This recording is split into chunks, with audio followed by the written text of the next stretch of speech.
The Quran, yet the Quran is not a book of miracles. It is a book of guidance. Guidance for mankind.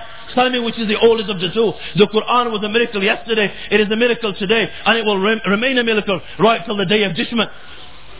The Muslim belief with regards to the Huri'een was mocked. And the Muslims were accused of being a bunch of desperatitos and womanizers.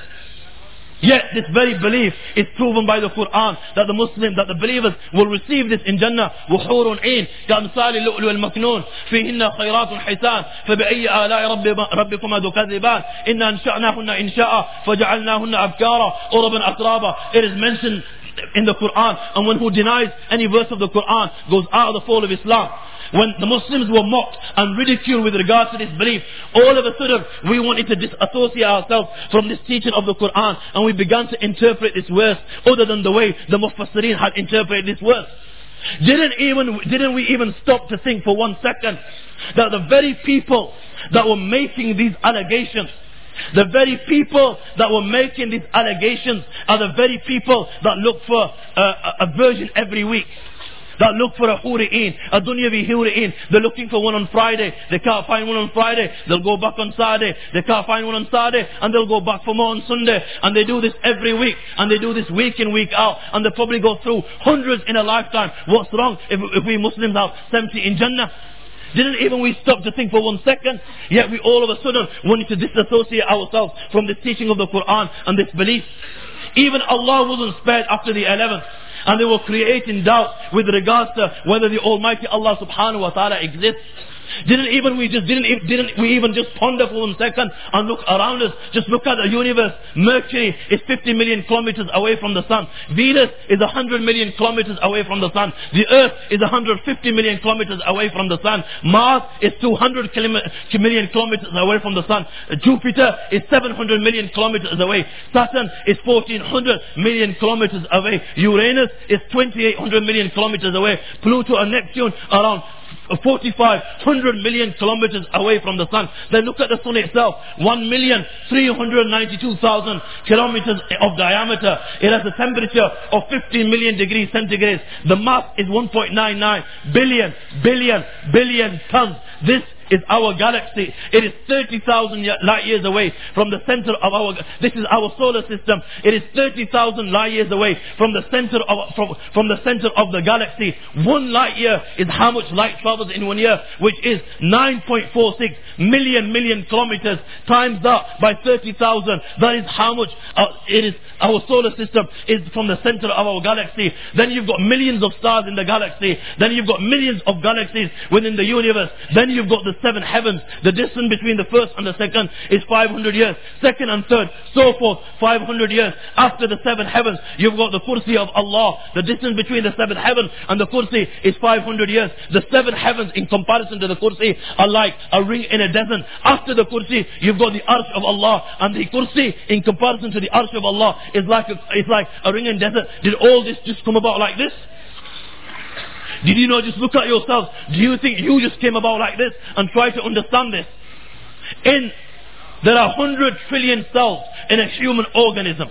100 trillion cells in a human organism. Each cell is made out of proteins.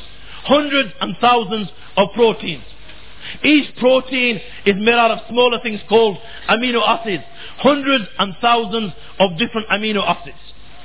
Each amino acid has to be in the right place and in the right order for everything to function properly. Just take one protein molecule. An average protein molecule consists of 288 amino acids. An average protein molecule consists of 288 amino acids, out of which there are 12 different types. And these can be arranged in the number 10 with 300 notes after it. The number 10 with 300 notes after it in different ways. So the chances of one protein molecule forming by itself is 1 out of 10 with 300 notes after it. Of one protein molecule. Hundreds and thousands of protein molecules make one cell. And in your body, you have 100 trillion cells. Everything in the right place, the right order, the right time, doing the right thing, and you think you just came about like this. Quoting my bayan short, they mock the teaching of Islam, and they mock the Sunnah of Rasul sallallahu alayhi wa sallam, and they mock the amama, and they mock the dress, and they call those that dress themselves in this manner a fanatic, a fundamentalist. All of a sudden, when this allegation was made and the boat was rocked, off came the amama, the turban. Some of us cut our beards, some of us took them off completely. Off came libasul taqwa. We stopped praying in our workplaces. Some of us stopped taking permission for Jummah. Why? Because we will be labeled fundamentalists and fanatics and Islamists. One thing I'd like to mention is the words of Sayyidina Umar Farooq radiallahu ta'ala anhu, which he said to the likes of Sayyidina Abu Ubaidah ibn Jarrah, مَهْمَا نَطْلَبُ الْعِزْ بِغَيْرِ مَا عَزَّنَا اللَّهُ أَذَلَّنَا اللَّهُ. That whenever we look for respect in things other than Islam, the Almighty Allah subhanahu wa ta'ala will disgrace us, and the Almighty Allah subhanahu wa ta'ala will humiliate us. They will never be happy till you do not leave the deen of Muhammad sallallahu alayhi wa sallam. What does anybody have better to offer than Allah, and than what Allah and His Messenger Muhammad Rasul sallallahu alayhi wa sallam have to offer? Why is it that we feel inferior when it comes to acting upon the teachings of Islam? Why is it that we will not read namaz when we are on a petrol station? Why? Because they will laugh at us doing wudu in the sink, or because they will laugh at us reading namaz on the ground, and we suffer from this inferiority complex. And I relate this very last hadith, and I conclude by this because my time has well gone. 3 days before the battle of Qadisiyah, the commander-in-chief of the Persian army, Rustam, who was second in line and to the emperor of Persia, and was like him in pomp and power and splendor and glory. He wants to meet the Muslims, to ask the Muslims why they have come. The great Muslim general sent the great Muslim general Sa'd ibn Waqqas radiallahu ta'ala an, chooses Sayyidina Rabi' ibn Amir to send him on the first day. Sayyidina Rabi' ibn Amir comes.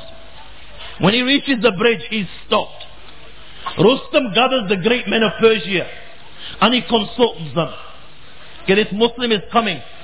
Anubahi am natahawan. Shall we show him greatness, or shall we adopt gentleness?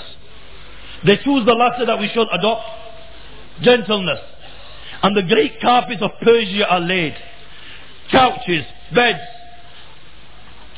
Not a single decorative thing is spared. All the decorative things. One could just imagine that this was the superpower at the time, how they must have prepared for this Muslim coming. A throne of gold is set for Rustam, and he's wearing robes of fine silk, waiting for this Muslim to come. And he knows, this Muslim knows where he's going. He knows that this is the superpower of the time. And he comes riding his horse. And the narration says his horse was short and lean. And he's wearing clothes which are torn and patched in many places.